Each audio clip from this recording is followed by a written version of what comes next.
Hello everyone, मेरो नाम चाहिँ शिवराज पौडेल र आजको भिडियोमा चाहिँ हामीहरू जावा आर्किटेक्चर बुझ्नेवाला छौँ एकदमै सिम्पल र इजी वेमा। सो हामीहरू चाहिँ के पढ्छौँ त हेरौँ है त एकचोटि। हामीहरूले चाहिँ आज जावाको प्रोग्राम चाहिँ लेखिसकेपछि त्यो के हुन्छ त भनेर हेर्छौँ। अनि त्यसपछि बाइट कोड भनेको के हो त्यो पनि हेर्छौँ। अनि जेभिएम भनेको के हो त्यो पनि हामी खोताल्नेछौँ। अनि जेआरई भनेको के हो? अनि त्यसपछि कसरी जाभा चाहिँ प्लेटफर्म इन्डिपेन्डेन्ट भयो? यो कुरा पनि हामी बुझ्नेछौँ है त। Okay, so let's start. So यिनीहरू सुरुमा जाभाको प्रोग्रामदेखि बुझौँ। जाभाको प्रोग्राम भन्ने बित्तिकै ल यो हेरौँ है त यहाँ। यहाँ जाभाको आर्किटेक्चर छ मसँग। यहाँ सबैभन्दा सुरुमा जाभाको प्रोग्राम छ अरे भनेर भनेको छ। ओके, जाभा प्रोग्राम भनेको के हो? जाभा प्रोग्राम भनेको यो हो के, हेलो डट जाभाभित्र मैले एउटा हेलो वर्ल्ड भन्ने स्टेटमेन्ट लेखेको छु है त, प्रिन्ट गर्नको लागि। यही नै हो जाभा भन्ने, जाभा प्रोग्राम भन्ने। डट जाभा फाइल भनेको पनि यही नै हो, यहाँ डट जाभा छ नि त। अब त्यसपछि डट क्लासमा कन्भर्ट हुन्छ अरे बाइट कोडमा भनेर भनेको छ। के गरेपछि? कम्पाइल गरेपछि, कम्पाइलरले कम्पाइल गरेपछि dot Java file dot class फाइलमा चेन्ज हुन्छ अरे। कम्पाइल गरी हेरौँ न त। जेभिए जाभा सी एच यो गर्ने इन्टर। के भयो त? ओहो, यहाँ त चेन्ज भएर केही चिज आयो नि यो। हो, यही हो डट क्लास भनेको। जब जाभा फाइललाई हामीले कम्पाइल गर्छौँ त्यसपछि त्यसले हामीलाई एउटा क्लास फाइल दिन्छ जुन चाहिँ के हो त? बाइट कोड हो है त।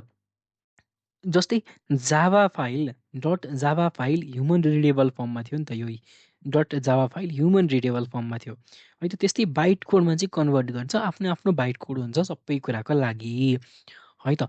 त्यसपछि हामी गयौँ जेआरईमा। जेआरई भनेको जाभा रन टाइम इन्भाइरोमेन्ट हो है। Java run time environment. Dot class file चाहिँ जेआरईमा इन्टर गर्छ। डट क्लास फाइल चाहिँ जेआरईमा इन्टर गर्छ। त्यसपछि यसमा चाहिँ 3वटा मेन कम्पोनेन्टहरू छन्। जाभा आर्किटेक्चरको 3वटा मेन कम्पोनेन्टहरू छन्। जेआरईले चाहिँ जाभा प्रोग्रामलाई रन हुन चाहिने सब कुराहरू चाहिँ प्रोभाइड गरिदिन्छ के है त। एभ्रिथिङ चाहिँ प्रोभाइड गरिदिन्छ। त्यो के हो त भनेर हेर्नु जाउँ है त। एउटा चाहिँ हामीसँग सुरुमा जेभिएम भन्ने छ। यो जेभिएम भन्ने कुरा पहिला बुझौँ। जेभिएम भनेको जाभा भर्चुअल मेसिन हो। यो चाहिँ सबैभन्दा इम्पोर्टेन्ट के हो त? यो एउटा इम्पोर्टेन्ट पार्ट हो कि जाभा आर्किटेक्चरको। जाभामा चाहिँ जेभिएम भनेको जाभा भर्चुअल मेसिनले चाहिँ जुन चाहिँ बाइट कोड यो माथि डट क्लास फाइल आएको छ त्यसलाई चाहिँ मसिन लेभल एक्जिक्युटेबल कोडमा चाहिँ कन्भर्ट गरिदिन्छ कि है। अनि त्यो कन्भर्ट भइसकेपछि अपरेटिङ सिस्टमले चाहिँ त्यो कोडलाई चाहिँ के गर्छ त? एक्जिक्युट गर्छ। अब जेभिएमले के कुरा गर्छ त भन्दाखेरि एउटा चाहिँ मेमोरी म्यानेजमेन्ट गर्छ, एउटा चाहिँ मेमोरी म्यानेजमेन्ट गर्छ, अर्को चाहिँ गार्बेज कलेक्सन गर्छ, अर्को चाहिँ हाम्रो सेक्युरिटी दिन्छ, अर्को चाहिँ हाम्रो प्रोग्राम एक्जिक्युसनमा पनि हेल्प गर्छ है त। अब त्यसपछि गएर डिफ्रेन्ट अपरेटिङ सिस्टमको लागि डिफ्रेन्ट जेभिएम हुन्छ अरे। के हुन्छ अरे? डिफ्रेन्ट अपरेटिङ सिस्टमको लागि डिफ्रेन्ट जेभिएम हुन्छ अरे। अब त्यो बाइट कोड चाहिँ त्यस्तै रहन्छ होइन। तर अब डिफ्रेन्ट बाइट कोडको डिफ्रेन्ट मसिन एक्जिक्युटेबल कोड बनिसकेपछि चाहिँ के भयो त?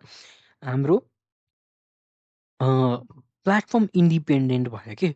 जस्तै मैले चाहिँ प्रोग्राम लेखेँ, त्यो प्रोग्राम चाहिँ यहाँ छ के अरे हेलो वर्ल्ड भन्ने हो। मैले चाहिँ यो विन्डोजमा लेखेको प्रोग्राम हो। तर यही प्रोग्राम लगेर मैले के अरे त्यो लिनक्समा यही जाभाको प्रोग्राम लगेर मैले लिनक्स अपरेटिङ सिस्टममा चलाउन खोज्छु भने यो चल्छ। पहिला सुरुमा डट क्लासमा कन्भर्ट भयो। यो डट क्लासमा कन्भर्ट भएको कुरा चाहिँ केमा गएर कन्भर्ट हुन्छ त? अब हाम्रो जुन चाहिँ डट क्लासमा भएको चाहिँ अब हाम्रो मसिन एक्जिक्युटेबल कोडमा कन्भर्ट हुन्छ। अब अर्को थियो यहाँ क्लास लाइब्रेरिज भनेर। यो क्लास लाइब्रेरिज भनेको केही कुरा पनि होइन।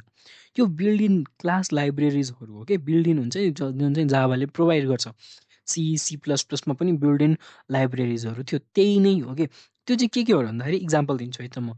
जाभा युटिल, जाभा आइओ, जाभा ल्याङ यिनीहरू चाहिँ प्रिडिफाइन्ड क्लासेस अथवा प्रिडिफाइन्ड मेथडहरू हुन् के है त। यसले चाहिँ अब प्रोग्रामरहरूलाई चाहिँ टास्क गर्न चाहिँ इजी बनाइदिन्छ के।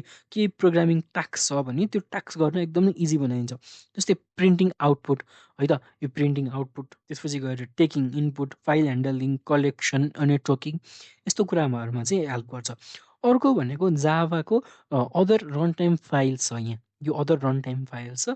यो चाहिँ जेआरईमा कन्टेन्ट हुने अदर रन टाइम फाइल हो। यसले चाहिँ के गर्छ त भन्दाखेरि सपोर्ट गर्छ एक्जिक्युसन इन्भाइरोमेन्टलाई चाहिँ। फाइल सपोर्ट गर्छ एक्जिक्युसन इन्भाइरोमेन्टमा। अनि त्यसपछि गएर जेभिएमको फङ्सनहरू प्रपरली काम गराउनको लागि पनि हेल्प गर्छ। जस्तै फाइल कन्फिगरेसन गरेर हुन्छ कि, नेटिभ लाइब्रेरिजहरू युज गरेर हुन्छ कि, सिस्टम फाइल्सहरूलाई सपोर्ट गरेर हुन्छ कि, त्यसरी चाहिँ यसले काम गर्छ। यो कम्प्लिट जेआरई भनेको चाहिँ रन टाइम इन्भाइरोमेन्ट है, कसरी चाहिँ प्रोग्राम भइरहेको छ, रन भइरहेको छ भन्ने कुरा हो क्या। इन्भाइरोमेन्ट जब रन टाइममा आयो नि प्रोग्राम भनेको रन हुने बेलामा आयो नि, त्यसपछि यो सब कुरा हुने हो क्या, है त। अनि त्यसपछि अर्को भनेको अब ओएस छ। ओएसभन्दा माथि यहाँ एक्जिक्युटेबल कोड भनेको छ नि, जब जेभिएमले चाहिँ कन्भर्ट गरेर कोड दियो नि, अब त्यो चाहिँ ओएसले चाहिँ रन गरिदिन्छ क्या। ओएस भनेको के हो त, विन्डोज, लिनक्स, म्याक, यिनीहरू सबले चाहिँ के गर्छन् त, त्यो प्रोग्राम आइसकेको एक्जिक्युटेबल कोडलाई चाहिँ रन गर्छन्। अब के हुँदो रहेछ फ्लो बुझौँ है त एकचोटि।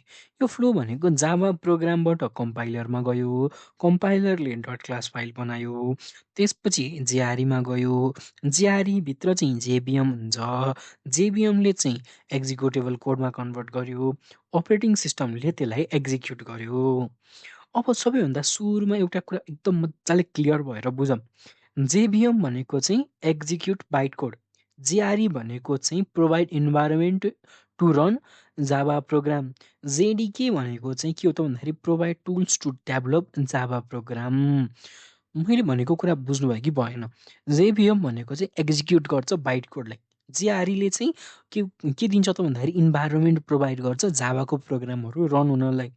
अर्को भनेको चाहिँ जेडिके भनेको चाहिँ टुल हो के, हामीले डाउनलोड गरेर इन्स्टल गऱ्यौँ नि योभन्दा अगाडिको भिडियोमा, हो त्यो चाहिँ जेडिके हो। सो यही नै हो कम्प्लिट जाभाको आर्किटेक्चर हेर्नु पर्दाखेरि चाहिँ एकदम सिम्पल वर्डमा। अब यो भिडियो हजुरलाई हेल्पफुल लाग्यो भने चाहिँ प्लिज भिडियोलाई लाइक गरिदिनु, सेयर गरिदिनु हजुरको फ्रेन्डहरूको बिचमा। अनि यस्तै प्रोग्रामिङ कन्टेन्टहरूको लागि चाहिँ हजुर मलाई सब्सक्राइब गर्न सक्नुहुन्छ। अनि thank you for watching this video. Have a good day.